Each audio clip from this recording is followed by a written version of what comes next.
दोस्तों, यह कहानी है अजनबी रिश्तों की। शाम का वक्त था और रेलवे स्टेशन पर भीड़ बढ़ती जा रही थी।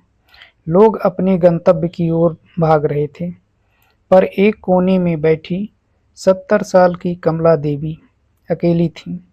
उनके पास एक छोटा सा बैग और एक पुरानी साड़ी थी।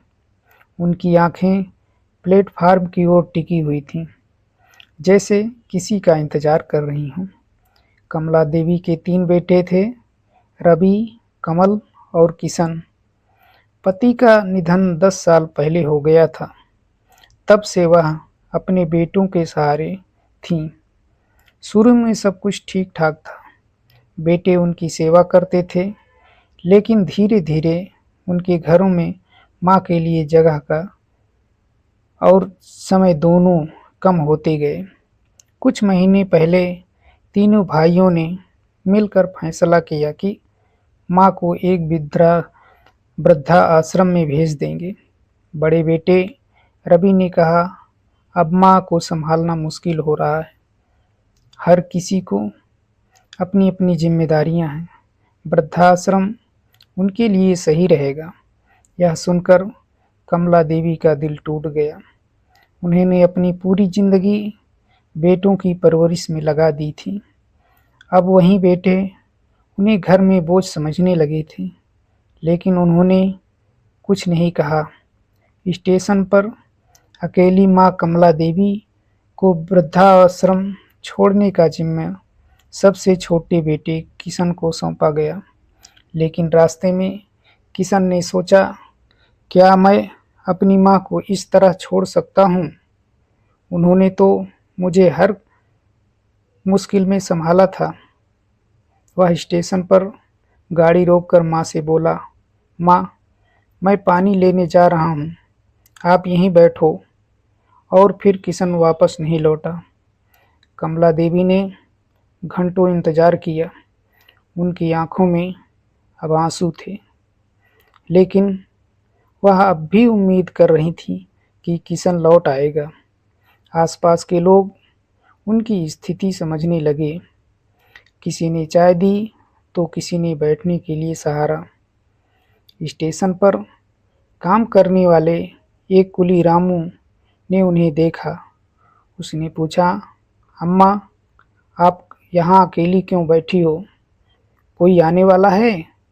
कमला देवी ने सच्चाई नहीं बताई। उन्होंने बस इतना कहा, मेरे बेटे लेने आएंगे। रामू ने उनकी मदद की, उन्हें खाना दिया और पास के एक मंदिर में ठहरने का इंतजार कर दिया। बेटे का पछतावा। इधर किशन घर पहुंचा, लेकिन गिल्ट, शर्मिंदगी ने उसे चैन से बैठने नहीं दिया। उसने अपने भाइयों से कहा, हमने माँ के साथ जो किया वह गलत है। हमें उन्हें वापस लाना होगा। रवि और कमल ने भी अपनी गलती मानी। तीनों स्टेशन पर पहुंचे, लेकिन वहां माँ नहीं थी। उन्होंने जगह जगह तलाश की, लेकिन कमला देवी का कहीं पता नहीं चला। माँ का नया परिवार। कुछ दिन बाद किशन को एक मंदिर में माँ के होने की खबर मिली। जब तीनों बेटे वहां पहुंचे तो उन्होंने देखा कि कमला देवी रामू और अन्य मंदिर के लोगों ने के बीच बैठी थी। उनके चेहरे पर शांति थी, जो लंबे समय से गायब थी। किशन रोते हुए माँ के पैरों में गिर पड़ा। उसने कहा, माँ, मुझे माफ़ कर दो। हम सब ने आपको बहुत दर्द दिया है, दुख दिया है। अब आप घर चलो। कमला देवी ने उसकी ओर देखा और कहा, बेटा, घर वही होता है जहाँ प्यार और सम्मान हो। तुम लोगों ने मुझे अकेला कर दिया था, लेकिन इन अजनबियों ने मुझे अपना बना लिया। अब मैं यहीं खुश हूँ। तीनों तीनों बेटे शर्मिंदा होकर लौट आए। उन्होंने महसूस किया कि उन्होंने अपनी माँ को सिर्फ खून के रिश्ते तक सीमित समझा, लेकिन असली रिश्ते भावनाओं से बनते हैं। कमला देवी अब मंदिर में दूसरों की सेवा करती।